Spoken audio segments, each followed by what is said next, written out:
Onboard video shows what an RTD driver was doing before he slammed into a bridge. Spoiler alert, it's not good. A state senator, hit for a horrible comment about suicide, was actually the victim of a political dirty trick that we exposed today. A pastor wonders out loud if he's gotten it wrong all along. Coloradans who are blind now have faith they can defend themselves if attacked. Then your good news takes us home on a sunny Friday. All that is next. When an RTD bus got wedged beneath a bridge at the airport, we wondered, maybe you did too, how does this happen to a professional driver on a regular bus route? Our Marshall Zellinger got his hands on the video from on board this bus. Marshall? Kyle, once I watched the video, it's obvious how a bus hits a bridge. The driver, who normally doesn't do a DIA route, was clearly confused, thought he took the correct turn, and, well, watch. 0.9. This is what it looked and sounded like when an RTD bus crashed into a bridge at DIA on Sunday. The impact was captured from multiple cameras inside the bus, which 9 News obtained through an open records request. I made a right turn. I went right, and my bus was too large for a bridge. I crashed into an overpass. 3 minutes before the crash, 14 passengers were dropped off. The bus was a replacement for the A-line, which was down because of City of Denver construction over the weekend. Almost 6 minutes before the crash, it's clear the driver was confused, weaving in the lanes and getting help from a passenger to get to the right drop-off spot. You're going to make a right-hand turn. Keep going straight, right here. Where all the buses are. Thank you, man. Appreciate your help. After he dropped off the passengers, a DIA spokeswoman tells me the driver was supposed to turn here. He didn't. He went straight, waited for a gate, turned right, and I'd show you what happens, but this front-facing video stops 2 seconds before he ends up wedged under the bridge. That driver was treated and released the same day for injuries. I also got his Denver police accident report. The driver was cited for careless driving, and Kyle, he told officers, quote, "I was looking at my GPS, I didn't see the bridge, and I hit it." Marshall now with theme music and another interesting report. Thank you, Marshall. Colorado State has gotten temporarily internet famous for all the wrong reasons this week after police were called on 2 Native American students who were just trying to go on a campus tour. This began with a mother who decided to call police because there were 2 quiet kids on the tour who apparently didn't sufficiently answer her probing questions. They joined our tour. They won't give their names, and when I asked them what they were wanting to study, like everything they're saying isn't, they were lying the whole time. So in came police officers. This is newly released video from a camera on one of those officers who stopped 19-year-old Thomas Gray and his 17-year-old brother Lloyd. Thomas and Lloyd had driven all the way up from New Mexico because they want to go to CSU. The university tweeted today it wants to talk with the family, wants to cover their travel expenses and bring them back for another visit. The tour guide who was involved in this incident is now offering a heartfelt apology. Here with that is our Nelson Garcia. If you look at the Facebook page of Gabriela Bassani, it's easy to see she's all about Colorado State. I'm like the most CSU person that there could be, you know. Late last night, we talked to her through Facebook about the campus tour she was giving on Monday, when a reportedly nervous mom called police on 2 Native American teens who joined the tour late. What happened is not okay, and like it's so sad that it happened on my tour, but just in general, like these things are not okay. The teens did nothing wrong. They were signed up for the tour, but the incident sparked controversy on campus and prompted Bassani to write this long letter to the mother of the prospective students, who feels this is all based on race. Like I couldn't help but say something to her because I felt so bad about what had happened and wanted to, you know, talk to her in a way that, you know, a person to person, like, this is how I feel, and I am seeing how you feel too. Bassani didn't realize what was going on, she says, because they were at the rec center. At that location specifically, it's very hard to keep track of people. But in her letter, she writes she wishes she knew it was happening because she would have handled it much differently. But more so, I'm just sad that that's a something that happens in our culture. So if ESU and myself have to be implicated for this kind of thing to come out, then, that's okay, because like, this is more important. This is more worth fighting for. The person who's all about Colorado State wants to show people that's not what Colorado State is about. Racism and injustice and biases really do happen. And so if that's what's going on, then we need to talk about it. And fix it. For Next, I'm Nelson Garcia.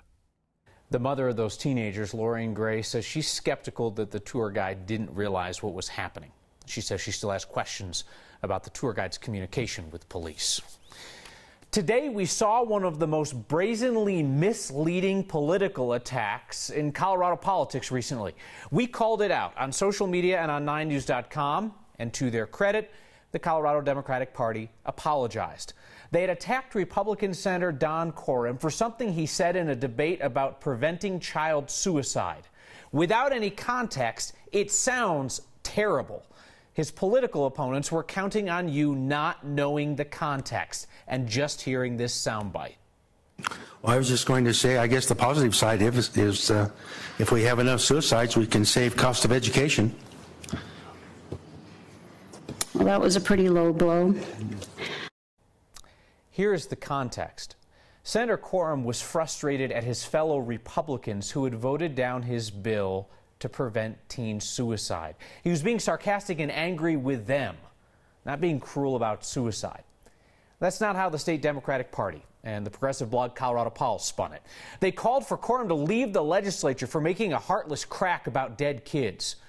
We called him for it, and the spokesman for the state Democratic Party apologized, said his attack was unfair.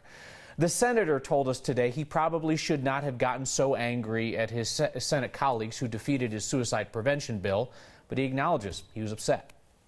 Colorado is 6th in the nation in suicide, and we're sitting with this supposedly robust economy, and we're not willing to put the funds in to solve the problem, to save these lives. And yes, I am frustrated.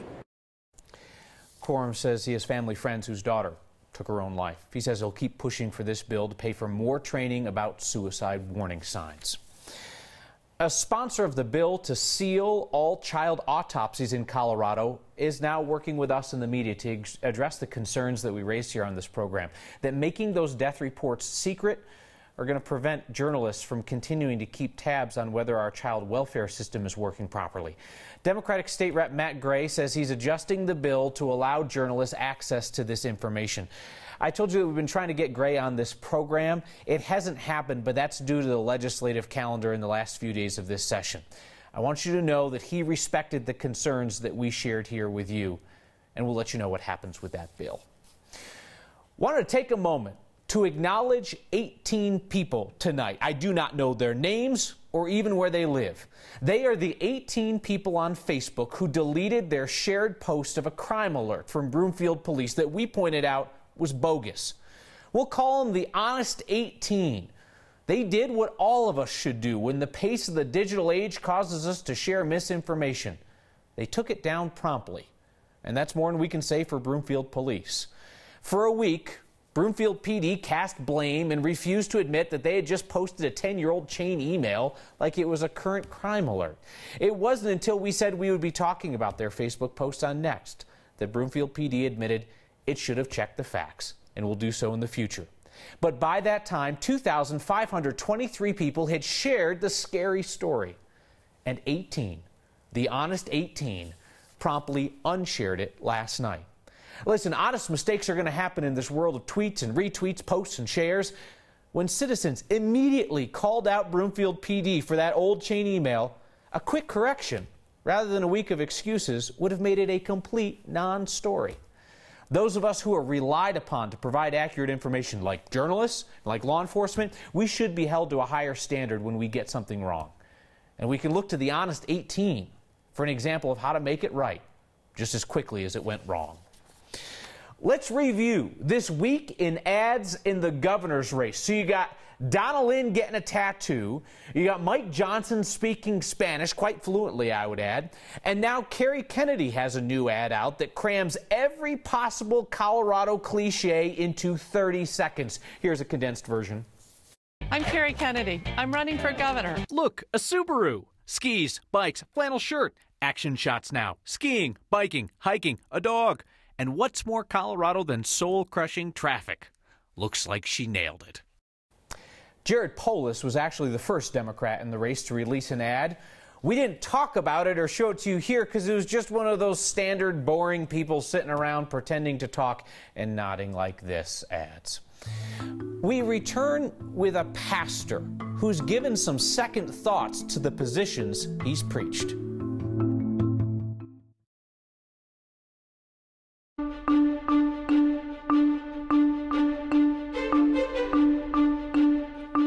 The weekend is almost here. After 2 days of cloudy, wet weather, beneficial rain, finally, skies so blue, sunshine, temperatures near 70. Our storm is tracking off to the east. Temperatures are headed above average the next few days. Matter of fact, tomorrow will probably be the warmest of the two, with a weak front coming in Saturday that could spark a late-day thunderstorm on Sunday, but not a big deluge of rain or anything. We have a little bit of moisture coming in underneath the ridge, so I did put a couple of clouds in for the foothills tomorrow, but basically dry. Good travel weather tonight and tomorrow, I-25 and I-70. It is Sunday that will bring temperatures down a little bit and bring in a slight chance of a late-day storm. Fair skies and 47 tonight, sunshine and 78 Saturday, low 70s on Sunday, slight chance of a late-day storm. Warming up on Monday, isolated storms back in the forecast, but we can see the weekend from here, and it is looking pretty good, Kyle. Kathy, thanks. There's nothing wrong with changing your mind, whether you're a politician or a plumber or a preacher. We often highlight people here who are not afraid to say that they were once wrong. Tonight, the perspective of a Christian pastor from Berthoud who surprised his non-denominational parish by preaching acceptance of the LGBTQ community. My name is Clay Peck, and I'm the lead pastor of Grace Place. That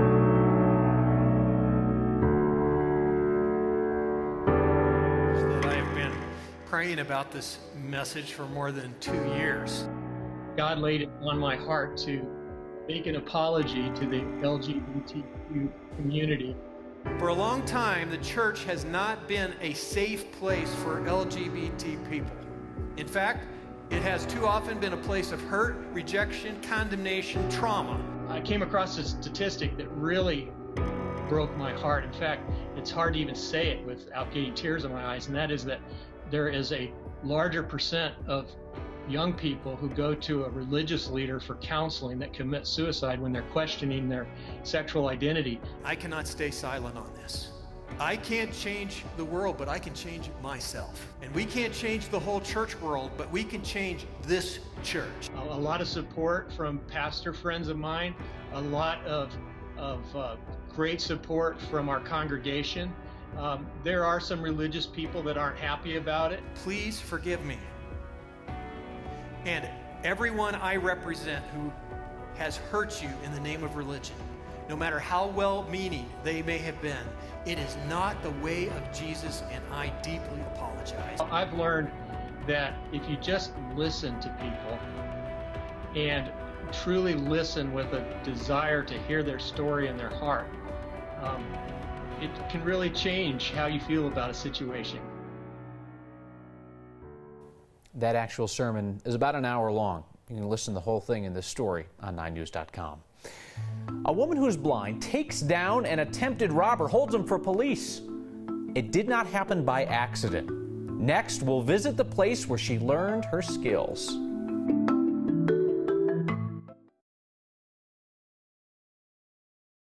Everyone should feel safe going about their daily business. Our Aunt Herps went to a self-defense class that's helping people who have a hard time feeling safe get that sense of security. Don't mess with anyone in Jim Pilkington's self-defense class. Whichever side feels weakest, do twice as many. Jim teaches all the regular moves and philosophies. You don't want to fight. That's the last resort. But it's what's not obvious that makes this class different. Most instructors shy away from blind people just because they don't know how to teach them, frankly. Hands on the shoulders, okay. All of it is hands-on, right on target like that. Jim's been teaching one-touch self-defense since 2012. Mirror, palm, push. Adds to the confidence building and getting back in the game. He's helping students who've lost their vision regain security. Does that all make sense? Because he gets it. Yes? Okay, remember, blind guy here, I can't hear you nodding. Okay. Nod louder. I have a condition called retinitis pigmentosa, which is a $100 medical term. I was 40 years old before I knew there was anything wrong with my eyes. Flat hand, pivot around, beautiful, you're looking in the mirror. Martial arts, when my vision was failing, made a huge difference in my sense of confidence. So Jim passes that on. This is Chuck. With a little help. The reason he's named Chuck is in honor of Chuck Norris. Chuck. Flat hand. Makes a great target. Have you ever bonked your nose really hard? You might bleed like a stuck pig. Plus, if I told you it was going to get graphic. So you're going to do a little motorcycle throttle on me. Ow! What Jim shows the students goes beyond the grabs, the hits, and the holds. If there's someone out there that wants to take advantage of a vulnerable person, then they might be in for a surprise. With one touch. Oh my goodness. Even just one class can transform lives. Being able to see the effect of self-sufficiency is huge. Grab. For next. See that? This is Ann Herbst. Few of Jim's students have had to use their skills. A smaller woman fought off a large man who tried to steal her laptop, and she held him face down until police arrived. Jim says those officers made sure that everybody back at the jail knew exactly who had brought that guy down.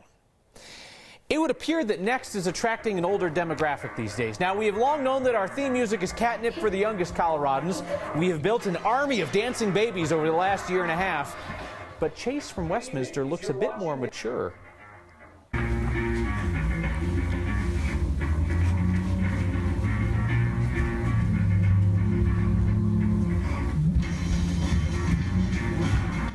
At this pace, we'll have preteens watching in 2 years. Chase's mom, Amber, tells us that he will stop whatever he is doing when Next theme music plays. He gets his groove thing on and then just goes back to business when it's over. Hey, Chase, welcome to the club. May the 4th, it is an annual holiday of shame for people like me who still have not seen Star Wars. Steve Steger just wants to rub it in again. That, plus your feedback and your good news on a Friday, next.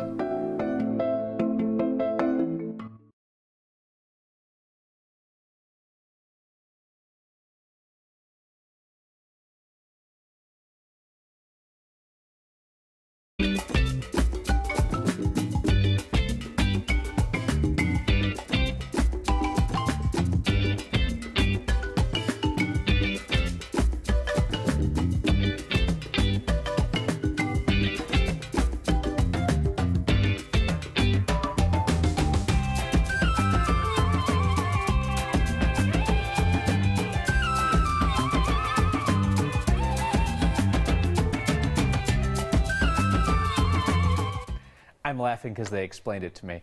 Each Friday, your good news makes the headlines. You know, hard to be grumpy in the sunshine, especially in a spot as beautiful as the Denver Botanic Gardens. Just the cheeriness of flowers, the color, I love color. And just seeing the combinations of colors and all the different varieties here makes you want to go home and plant your gardens like this. I think I'd need one of their gardeners to come home and help me to keep up with it. But they're cheery, just cheery.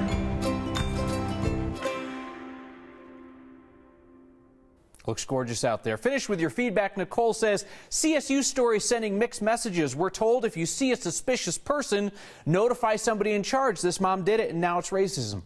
Nicole, I think the issue here at CSU and also at that Starbucks in Philly is just seeing somebody who doesn't look like you is not suspicious, nor is it a crime. We'll see you next time.